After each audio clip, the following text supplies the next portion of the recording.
Hello नमस्कार मेरे प्यारे साथियों, स्वागत है आप सभी का आज के इस वीडियो में। तो सबसे पहले तो ठंडी बढ़ चुकी है और आप सभी को मैं कहना चाहूँगा कि इस ठंडी में अपना ख्याल रखें, रज़ाई में घुस करके अपनी पढ़ाई करें, तैयारी करें, क्योंकि तैयारी तो छूटनी नहीं चाहिए। एग्ज़ाम नज़दीक आ चुका है, आप लोग के पास दूसरा कोई ऑप्शन भी नहीं है।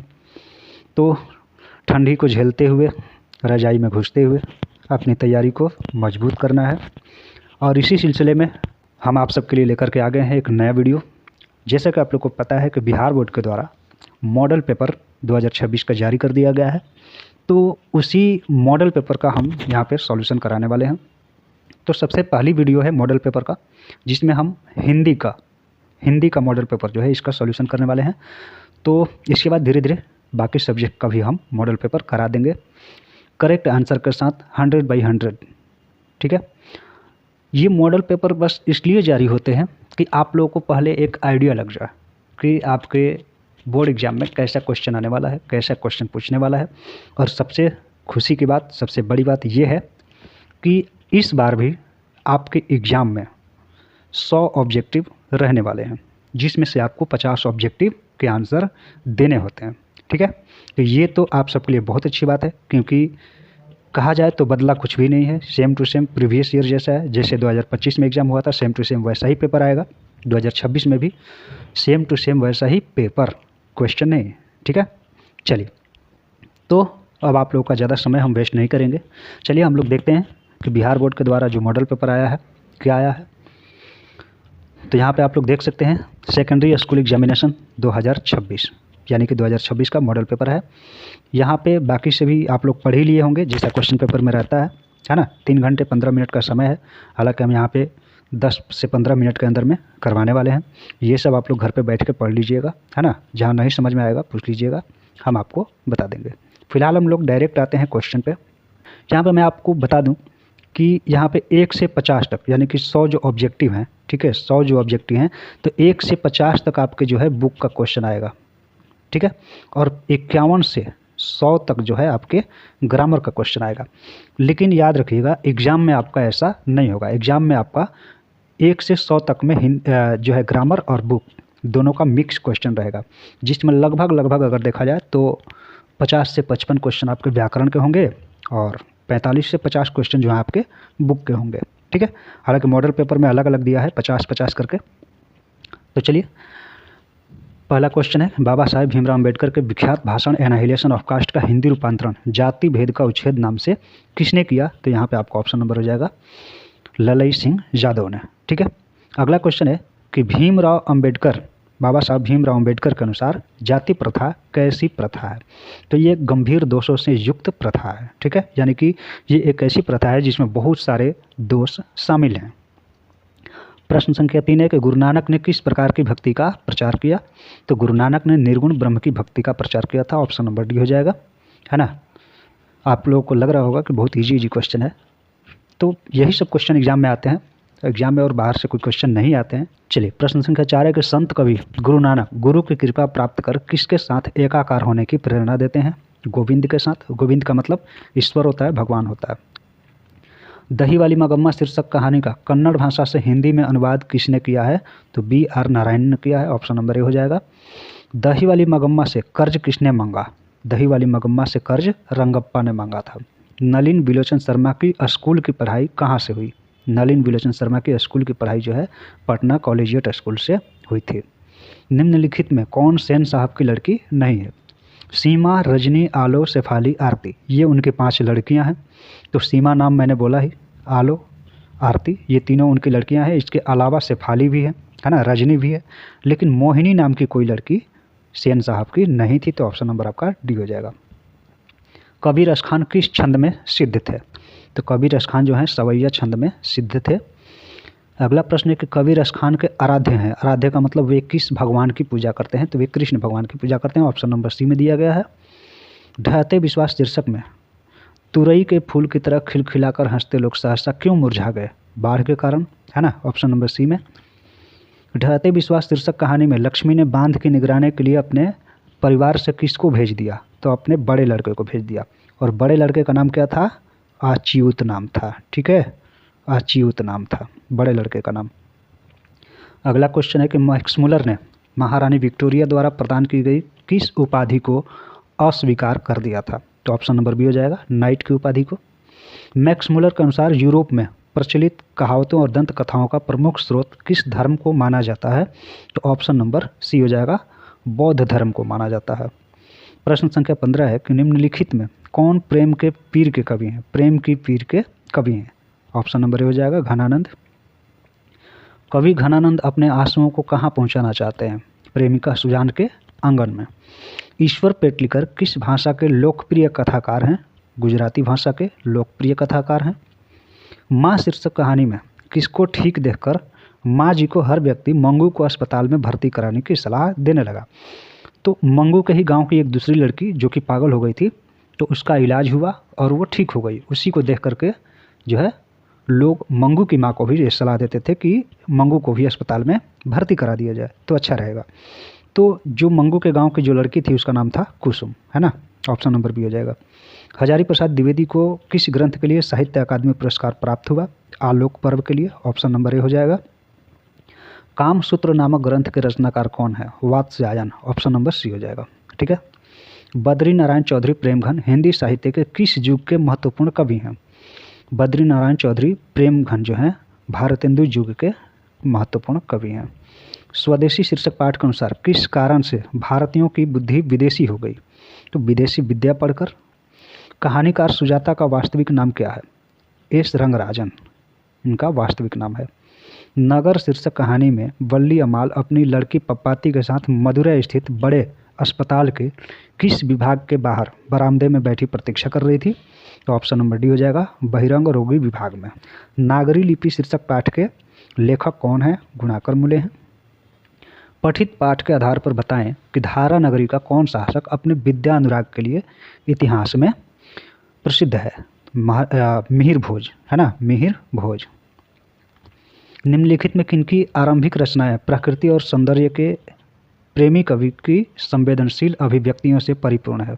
तो प्रकृति का सुकुमार कवि सुमित्रा नंदन पंत को ही कहा जाता है और इसीलिए कहा जाता है कि उनकी जितनी भी रचनाएं हैं उन सभी रचनाओं में प्रकृति की सुंदरता का वर्णन पाया जाता है। ऑप्शन नंबर बी हो जाएगा। भारत माता शीर्षक कविता के अनुसार भारतवासी आवास के अभाव में अपनी जिंदगी कहाँ बिताते हैं? पेड़ों के नीचे। धरती कब तक घूमेगी शीर्षक कहानी का राजस्थानी से हिंदी में अनुवाद किसने किया? तो आप लोग को पता होगा कि धरती कब तक घूमेगी के लेखक सांवर दैया हैं और उन्होंने ही राजस्थानी में लिखा था इस कहानी को और राजस्थानी से हिंदी में अनुवाद भी इन्होंने ही किया था। तो ऑप्शन नंबर ए हो जाएगा। धरती कब तक घूमेगी शीर्षक कहानी में सीता के पुत्रों ने किस त्योहार के बाद माँ को बारी बारी साथ रखने का निर्णय लिया? तो यहाँ पे ऑप्शन हो जाएगा आपका होली के बाद, ऑप्शन नंबर डी। ठीक है। अखिल भारतीय कहानी प्रतियोगिता में अमरकांत रचित कौन शीर्षक कहानी पुरस्कृत हुई थी? तो ऑप्शन नंबर डी हो जाएगा, डिप्टी कलेक्टरी। लेखक के घर पर बहादुर को कौन लेकर के आए थे? लेखक के साले साहब लेकर के आए थे। राष्ट्रकवि रामधारी सिंह दिनकर का जन्म कब हुआ? 23 सितंबर 1908 को हुआ था। जनतंत्र का जन्म कविता शीर्षक कविता के अनुसार अब फावड़े और हल क्या बनने वाले हैं? तो वे राजदंड बनने वाले हैं। ऑप्शन नंबर सी हो जाएगा। अगला क्वेश्चन है कि निम्नलिखित में किनकी लेखनी से वाल्मीकि और कालिदास से लेकर मुक्ति बोध तक की रचनाओं का मूल्यांकन प्रगतिवादी चेतना का आधार बना हुआ है? तो ऑप्शन नंबर सी हो जाएगा। हिरोशिमा शीर्षक कविता में सूरज का प्रतीक अर्थ क्या है? परमाणु बम है। संगीत भारती की कमाई से पंडित बिरजू महाराज ने क्या खरीदी थी? तो उन्होंने स्कूटर खरीदा था। ठीक है। पाठ्य पुस्तक में कवि कुंवर नारायण रचित एक वृक्ष की हत्या शीर्षक कविता किस कविता संग्रह से संकलित है? तो इन दिनों से संकलित है। अशोक वाजपेयी के अनुसार किनकी विख्यात कृति का शीर्षक है ला मादामोजेल द अविन्यो? तो ला मादामोजेल द अविन्यो जो है पिकासो की रचना है। हमारी नींद शीर्षक कविता में किसका जीवन क्रम पूरा हुआ? मक्खी का। विनोद कुमार शुक्ल रचित किस रचना पर मणिकौल द्वारा फिल्म का निर्माण हुआ है? नौकर की कमीज। Option number A. कवित्री अनामिका ने हिंदी वर्णमाला में ग वर्ण की तुलना अक्षर लिखते बालक के प्रसंग में किसकी की है? तो टूटता हुआ गमले से। नौबत खाने में इबादत शीर्षक पाठ साहित्य के किस विधा में रचित है? व्यक्ति चित्र हो जाएगा आपको, ऑप्शन नंबर सी। नौबत खाने में इबादत शीर्षक पाठ में काशी के पंचगंगा घाट स्थित किस मंदिर की ड्योढ़ी का नौबत खाना और नौबत खाने से निकलने वाली मंगल ध्वनि का जिक्र है? तो बालाजी के मंदिर हो जाएगा ऑप्शन नंबर ए। निखिल बंग रविंद्र साहित्य सम्मेलन के द्वारा कवि जीवनानंद दास रचित किस काव्य ग्रंथ को 1952 ईस्वी में श्रेष्ठ काव्य ग्रंथ का पुरस्कार दिया गया था? वनलता सेन को, ऑप्शन नंबर सी हो जाएगा। लौट कर आऊँगा फिर शीर्षक कविता में उल्लू कहाँ बोलता है? कपास के पेड़ पर। महात्मा गांधी की माता का नाम क्या था? महात्मा गांधी के माता का नाम पुतलीबाई था, है ना। बहुत इजी क्वेश्चन है। महात्मा गांधी की दृष्टि में सबसे उदात्त और बढ़िया शिक्षा क्या है? अहिंसक प्रतिरोध। निम्नलिखित में किस कवि की काव्य शैली गीतात्मक और भावबोध में रहस्योन्मुखता है? तो हो जाएगा रेनर मारिया रिल्के। मेरे बिना तुम प्रभु शीर्षक कविता में भगवान की कृपा दृष्टि कहाँ विश्राम करती है? कवि के कपोलों पर। कपोल का मतलब क्या होता है? कपोल का मतलब होता है गाल। तो 1 से 50 तक जो क्वेश्चन थे ये सभी क्वेश्चन बुक से थे। अब 51 से 100 तक जो भी क्वेश्चन आएंगे ये आपके ग्रामर से रहेंगे, व्याकरण से रहने वाले हैं। अब यहाँ पे कह रहा है कि अ वर्ण का उच्चारण स्थान क्या है? तो अ वर्ण का उच्चारण स्थान कंठ तालव्य, कंठ और तालु दोनों को मिलाकर के अ वर्ण का उच्चारण होता है। ल वर्ण का उच्चारण स्थान है, ल वर्ण का उच्चारण स्थान दंत है। हिंदी में अनुनासिक वर्णों की संख्या कितनी है? 5 है। अंग, य, न, म, है ना, अण, ये पांचों जो हैं हिंदी में अनुनासिक वर्ण हैं। निम्नलिखित में अघोष वर्ण कौन सा है? निम्नलिखित में अघोष वर्ण आपका हो जाएगा ठ। ठीक है। जिन स्वरों का उच्चारण नाक और मुंह से होता है और उच्चारण में लघुता रहती है को क्या कहते हैं? उसे क्या कहते हैं? तो उसे हम लोग क्या कहते हैं? हम लोग अनुनासिक कहते हैं, है ना। ऑप्शन नंबर डी हो जाएगा। उस सुर को क्या कहते हैं जिसके कारण शब्द का अर्थ परिवर्तित हो जाता है? उससे हम लोग अनुतान कहते हैं। इसके बाद आपका है कि दो वर्णों के मेल से होने वाले विकार को क्या कहते हैं? आपका हो जाएगा संधि। प, फ, ब, भ, म और च वर्णों के पहले अनुस्वार का उच्चारण होता है, म के समान हो जाता है। हिंदी भाषा की लिपि लिखी जाती है देवनागरी में। अंग्रेजी के जिन शब्दों में अर्ध ओ ध्वनि का प्रयोग होता है उनके शुद्ध रूप का हिंदी में प्रयोग अभिष्ट होने पर आ की मात्रा पर किसका प्रयोग होता है? तो अर्धचंद्र का, मतलब कि सिर्फ ऐसे, है ना, बिंदु उसमें नहीं लगती है। निम्नलिखित में कौन स्वर संधि का उदाहरण है? स्वर संधि का उदाहरण जो है शयन हो जाएगा। पंचम शब्द का संधि विच्छेद पम जोड़ चम। यदि तत्सम शब्दों में स हो, तलबे स हो, तो उसके तद्भव में कौन वर्ण होता है? तो अगर तत्सम में तलबे स हो तो तत्सम में आपका स, तो इसमें स हो जाएगा, है ना। सॉरी, कहाँ था? यहाँ पे था, ये वाला, है ना, स हो जाएगा। निम्नलिखित में कौन पूर्ण विराम है? तो पूर्ण विराम ये वाला है, खड़ी पाई। निम्न विराम कौन विराम चिन्ह सामान्यतः दो शब्दों को जोड़ता है और दोनों को मिलाकर एक समस्त पद बनता है, लेकिन दोनों का स्वतंत्र अस्तित्व बना रहता है? तो यहाँ पे हो जाएगा आपका योजक चिन्ह, ऐसे वाला। निम्नलिखित में कौन द्रव्यवाचक संज्ञा है? ये तो बहुत ईजी है, पानी है। शब्द की जाति को क्या कहते हैं? शब्द की जाति को लिंग कहते हैं। निम्नलिखित में कौन बहुवचन है? निम्नलिखित में कौन बहुवचन है? नारी वृंद।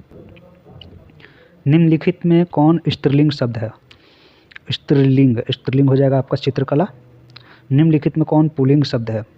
पुल्लिंग गंध, गंध आ रही है, चिंता खाई जा रही है, इत्र हो जाएगा, ऑप्शन नंबर ए हो जाएगा। चलिए, निम्नलिखित में कौन विभक्तियां अधिकरण कारक से है? अधिकरण में पर, याद होगा आप लोग को। जिन वाक्यों में लगना, जाना, सकना तथा चुकना सहायक क्रियाएं आती है उनमें ने का प्रयोग होता है, ने का प्रयोग नहीं होता है, ने और को प्रयोग होता है, इनमें से कोई नहीं, इसमें ने का प्रयोग नहीं होता। लड़का पेड़ से गिरा, मतलब कि पेड़ से अलग हो गया, अपादान कारक। वाक्य से अलग रहने वाले शब्दों को शब्द कहते हैं, किंतु जब ये किसी वाक्य में पिरो दिए जाते हैं तब ये पद कहलाते हैं। हिंदी में कुल कितने सर्वनाम हैं? 11 सर्वनाम हैं। यह, वे, यह, ये, यह पुरुषवाचक सर्वनाम के किस भेद से संबंधित हैं? अन्य पुरुष। जो संज्ञा या सर्वनाम की विशेषता बतलाए उसे विशेषण कहते हैं। जिसकी विशेषता बताई जाए उसे क्या कहते हैं? तो उसे विशेष्य कहते हैं। क्षत्रिय बड़े साहसी होते हैं, इस वाक्य में प्रविशेषण है। बड़े, साहसी तो विशेषण हो गया, लेकिन बड़े साहसी, है ना, तो बड़े जो है प्रविशेषण हो जाएगा। क्रियापद के उस अंश को क्या कहते हैं जो किसी क्रिया के प्रायः सभी रूपों में पाया जाता है? तो यहाँ पे आपका हो जाएगा धातु। धातु से ही क्रिया बनती है, सिंपल सी बात है। निम्नलिखित में कौन कालवाचक अव्यय है? तो अब से, क्या है, कालवाचक अव्यय है। निम्नलिखित में बलदायक निपात है तो ही, तक, पर। रचना अथवा बनावट के विचार से शब्द के कितने भेद होते हैं या फिर कितने प्रकार, 3 प्रकार होते हैं। निम्नलिखित में कौन तत्सम है, तत्सम, आग, डोंगा, कीमत, चंचू, चंचू हो जाएगा। सुभाषित शब्द में उपसर्ग है, सुउपसर्ग है। खिंचाव में प्रत्यय है, खिंचाव शब्द में प्रत्यय है। खींच जोड़ आओ, ऑप्शन नंबर सी। निम्नलिखित में शुद्ध शब्द कौन है, शुद्ध शब्द, चित्कार, विचरण, उद्भावित, पूर्व संचित। चित्कार हो जाएगा आपका, है ना, चित्कार या विचरण, विचरण है ना। यहाँ पे हम थोड़ा अभी डाउट में है, लेकिन या ए या सी में से कोई हो सकता है, ठीक है। चलिए इसको हम छोड़ते हैं, आगे बढ़ते हैं। निम्नलिखित में अशुद्ध शब्द है, अशुद्ध शब्द, चरितार्थ, निविड़, जीर्णोद्वार, जिजीविषा, ये तीनों तो सही है। निविड़ ये हो जाएगा, ये अशुद्ध है। सौर शब्द का अर्थ होता है, सौर शब्द का अर्थ होता है सलीका। निम्नलिखित में कौन संयुक्त वाक्य है, संयुक्त, हाँ संयुक्त। सूर्योदय हुआ और कुहासा जाता रहा है, संयुक्त है। अल्प शब्द का विपरीतार्थक शब्द क्या होता है, तो अल्प का होता है बहु। जो किए गए उपकारों को मानता है उसे कृतज्ञ कहते हैं। जो बहुत बोलता है वाचाल होता है। इंद्र शब्द का पर्यायवाची, इंद्र शब्द का पर्यायवाची वज्री। नौका शब्द का पर्यायवाची क्या हो जाएगा, उड़ुप। निम्नलिखित में शुद्ध वाक्य कौन है, निम्नलिखित में शुद्ध वाक्य, हाँ लड़की ने दही गिरा दी, ये शुद्ध वाक्य है। निम्नलिखित में अशुद्ध वाक्य है, बाघ बकरी एक घाट पर पानी पीते हैं, उनका बहुत सम्मान हुआ। मेरे लिए पढ़ता हूँ, अशुद्ध, मेरे लिए पढ़ता हूँ। देखिए चलिए प्रश्न संख्या 97 है। दिल कड़ा करना मुहावरे का अर्थ होता है, दिल कड़ा करना का मतलब साहस करना। निम्नलिखित में किस मुहावरे का अर्थ हार मानना होता है, घुटने टेकना। आप भला तो जग भला, लोकोक्ति का क्या अर्थ होता है, आप भला तो जग भला। अपनी अच्छाई रहने पर ही संसार की अच्छाई मालूम पड़ना, ऑप्शन नंबर सी हो जाएगा। देसी मुर्गी विलायती बोल लोकोक्ति का अर्थ है अन्य की नकल में अपनी असलियत गंवाना, ऑप्शन नंबर ए हो जाएगा। तो यहाँ तक आपके जो हैं 100 क्वेश्चन थे, और आप लोग कमेंट में ज़रूर बताइएगा कि आपके कितने क्वेश्चन सही हुए, आपके कितने क्वेश्चन सही हुए, और कौन कौन से क्वेश्चन आप लोगों से छूटे हैं, क्यों छूटे हैं, आप लोग कमेंट करके हमें ज़रूर बताइएगा। अगले वीडियो में हम लेकर के आएंगे दूसरे किसी सब्जेक्ट का मॉडल पेपर, और PYQ तो आप लोग को करा ही रहे हैं। तो आप लोग अभी तक PYQ नहीं देखे हैं, 2021 का अभी पेपर चल रहा है जिसमें सोशल साइंस, हिंदी और साइंस का क्वेश्चन हम करा चुके हैं। तो आप लोग नहीं देखें अभी तक, तो आप लोग हमारे चैनल पर जा कर के देख सकते हैं, प्लेलिस्ट में आप लोग को वीडियो मिल जाएगी, ठीक है। तो चलिए मिलते हैं अगले वीडियो में, तब तक के लिए थैंक यू।